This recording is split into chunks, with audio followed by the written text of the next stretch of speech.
Hi. இன்றைக்கி vlog lunch box பேக்கிங்லேருந்து start பண்ணியிருக்கேன். இப்போ டைம் பார்த்திங்கன்னா ஒரு 8:30 ஆகுது. குட்டீஸ்லாம் ஸ்கூலுக்கு ரெடி ஆகிட்டு இப்போ தான் சாப்பிட்டுட்ருக்காங்க. ஸோ நான் side by side lunch box pack பண்ணிகிட்ருக்கேன். எங்கள் வீட்டு குட்டீஸ் பார்த்திங்கன்னா 8:30க்கு ஸ்டார்ட் பண்ணாங்கன்னா 9:00 வரைக்கும் சாப்பிட்டுட்டே தான் இருப்பாங்க. ஆனால் நம்ம தட்டில் வச்ச சாதம் அப்படியே இருக்கும். ஆனால் அவ்வளோ நேரம் சாப்பிடுவாங்க. இந்த மாதிரி எங்கள் வீட்டில் மட்டும்தான் அப்படி நடக்குதா இல்லை எல்லார் வீட்லேயும் இப்படி தானான்னு எனக்கு தெரியல.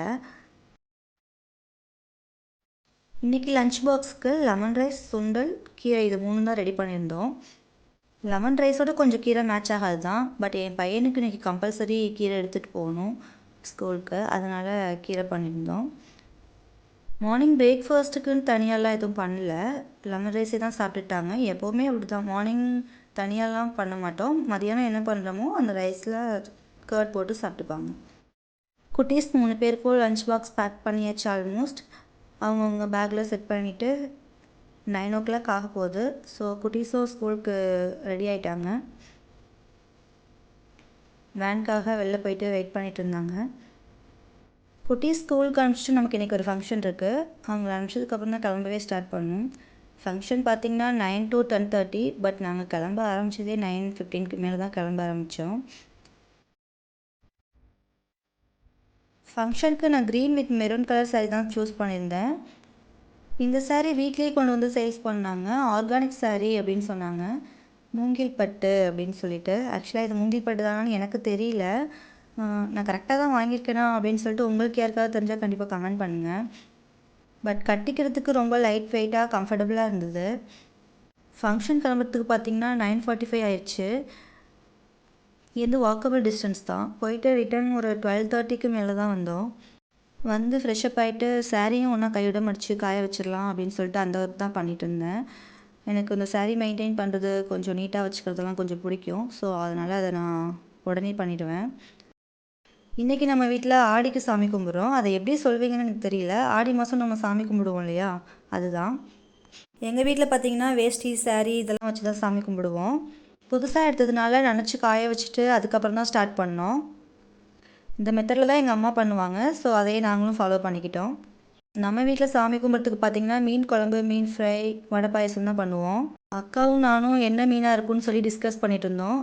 சமைக்கிறதெல்லாம் செய்வோம். பட் என்ன மீனுலாம் எங்களுக்கு கண்டுபிடிக்க தெரியாது. அக்கா அலசிட்டு இருந்தாங்க. ஸோ நான் இங்கே பாயசம் பண்ணலாம் அப்படின்னு சொல்லிட்டு உள்ளே வந்துட்டேன். பாயசத்துக்கு தண்ணி சூடாயிருச்சு. ஜவ்வரிசி வறுத்து ஆட் பண்ணலாம் அப்படின்னு சொல்லிட்டு அதுதான் வறுத்துட்ருக்கேன். ஸோ அதையும் தண்ணியில் ஆட் பண்ணியாச்சு. அக்காவும் ஃபிஷ் வந்து அலசி எடுத்துகிட்டு வந்துட்டாங்க. ஃப்ரை பண்ணுறதுக்காக மசாலாஸ் மிக்ஸ் பண்ணி வச்சிடலாம் அப்படின்னு சொல்லிட்டு அதான் மிக்ஸ் பண்ணிகிட்டு இருந்தாங்க. மஞ்சள் தூள், இஞ்சி பூண்டு பேஸ்ட்டு, மிளகாய்த்தூள், மல்லித்தூள், உப்பு இவ்வளோ தாங்க ஆட் பண்ணியிருந்தோம். இதையும் மிக்ஸ் பண்ணி சைடில் வச்சாச்சு. நம்ம ஃபைனலாக இதை ஃப்ரை பண்ணிக்கலாம். ஜவ்வரிசி வந்துருச்சு. ஸோ சேமியாவும் ஆட் பண்ணி நல்லா மிக்ஸ் பண்ணியாச்சு. ஃபர்ஸ்ட் ஆட் பண்ணதுமே லைட்டாக அடியில் ஜவ்வரிசி போய் செட் ஆயிரும். ஸோ கொஞ்சம் கிண்டி விட்டோம் அப்படின்னா பிடிக்காமல் இருக்கும்.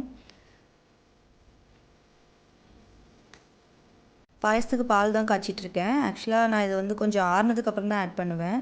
நான் ஃபர்ஸ்ட் டைம் பண்ணப்போ சூடாகவே ஆட் பண்ணிட்டேன். அது பார்த்திங்கன்னா திரிஞ்சு போயிடுச்சு. பாயசமே ஃபுல்லாக அந்த பால் திரிஞ்ச மாதிரி ஆயிடுச்சு. அதனால் ஃபைனலாக ஆறுனதுக்கப்புறம் தான் ஆட் பண்ணேன். பாயசம் வேலை முடிஞ்சிருச்சு. அதில் இன்னும் நெய்யும் முந்திரியும் தாளித்து ஆட் பண்ணணும் மட்டும்தான். நெக்ஸ்ட்டு மீன் குழம்பு தான் வதக்கிட்டுருக்கேன்.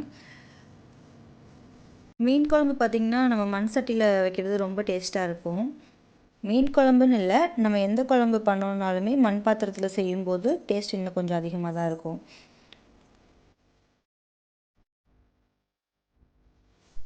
குழம்பு கொதிச்சிருச்சு.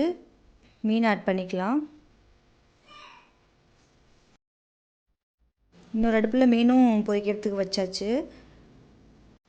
மீன் குழம்பு பண்ணதுனால ஒர்க் கொஞ்சம் சீக்கிரமே முடிஞ்சிடுச்சு. வெஜிடேரியன் பண்ணியிருந்தோம்னா சாம்பார், 2 கூட்டு, ரசம் அப்படின்னு சொல்லிட்டு வேலை கொஞ்சம் எக்ஸ்ட்ரா வந்திருக்கும். ஈவினிங் குட்டீஸ் வரத்துக்குள்ளே நம்ம செஞ்சுட்டு சாமி கும்பிட்டுடலாம் அப்படின்றதுக்காக தான் 2 பேரும் ஃபாஸ்ட்டாக பண்ணிகிட்டு இருந்தோம். பணியாரத்துக்கு மாவு அரைச்சி வச்சாச்சு. அது கொஞ்சம் புளிக்கட்டும் அப்படின்றதுக்காக. நெக்ஸ்ட்டு வடைக்காக தான் வெங்காயம் கட் பண்ணிகிட்ருக்கேன். பணியாரம், வடை 2க்குமே மிக்சியில் தான் அரைச்சோம். மிக்சியில் அரைக்கிற வடையுமே நல்லா கிறிஸ்பாக நல்லா சூப்பராக வந்துருந்துச்சு. கிரைண்டர்லாம் பார்த்திங்கன்னா உங்களுக்கு அதை கழுவி க்ளீன் பண்ணுறதுக்கே ரொம்ப கஷ்டமாக இருக்கும். அதனால் நாங்கள் ரீசெண்ட் டேஸ்லாம் இப்போது மிக்சிலே தான் வடைக்கு அரைக்கிறோம். ரொம்ப சூப்பராகவே வருது. நம்ம ஆனால் கொஞ்சம் மிக்ஸி ஹீட் ஆகாமல் இருக்கிறதுக்கு ஐஸ் க்யூப் போட்டு அரைச்சோம் அப்படின்னா ரொம்ப நல்லா சூப்பராக வந்துச்சு வடை. மேலே நல்லா கிறிஸ்பாகவும் உள்ளே கொஞ்சம் சாஃப்டாகவும் இருந்துச்சு. வடை ரொம்ப சூப்பராக வந்துச்சு. வெங்காயம், பச்சை மிளகா, கருவேப்பிலை எல்லாம் கட் பண்ணி வச்சுட்டு தான் நான் வடைக்கு அரைக்கவே ஸ்டார்ட் பண்ணேன். மாவு அரைச்சி ரொம்ப நேரம் வச்சா நீத்து போயிடும். அதனால் கட் பண்ணி வச்சுட்டு தான் அரைக்கவே ஸ்டார்ட் பண்ணேன். மிக்சியில் அரைக்கும் போது ஐஸ் க்யூப் சேர்த்து அரைச்சிங்க அப்படின்னா மிக்ஸி ஹீட் ஆகாமல் இருக்கும். உங்களுக்கு வடையும் நல்லா கிறிஸ்பாக கிடைக்கும். வடை ரெடி ஆகிட்டு இருந்துச்சு. சைட் பை சைட் பணியாரமும் ஊற்ற ஸ்டார்ட் பண்ணிட்டோம்.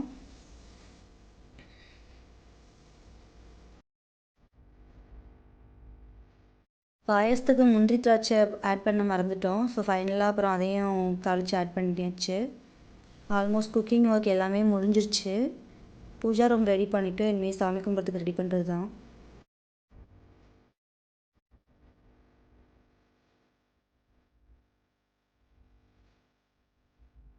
எங்கள் வீட்டில் பார்த்திங்கன்னா தாத்தா பாட்டி அத்தை அவங்க ஃபோட்டோவுக்கு கீழே தான் சாப்பாடெலாம் வச்சு சாமி கும்பிடுவோம். சாமிக்கிட்ட ஒரு பிளேட்டில் பாயசம் வடை அதை மட்டும் தனியாக வச்சுட்டு தண்ணி வச்சு சாமி கும்பிடுவோம். இலையில எடுத்து வைக்காமல் பாத்திரத்தோடு அப்படியே வச்சு தான் சாமி கும்பிடுவோம்.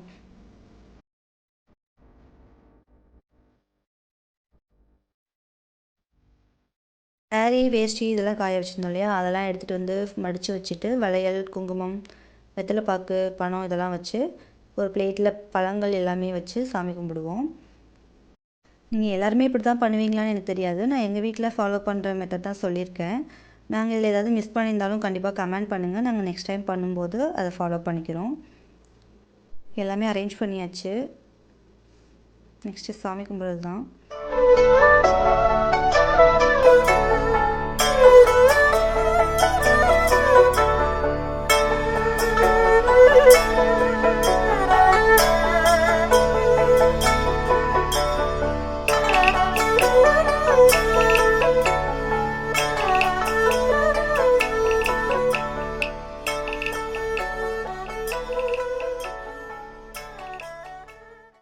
அன்றைக்கி டே இப்படி தான் போச்சு. என்னோடய வீடியோ உங்களுக்கு பிடிச்சிருந்துச்சுன்னா நம்ம சேனலை சப்ஸ்கிரைப் பண்ணுங்கள், லைக் பண்ணுங்கள்.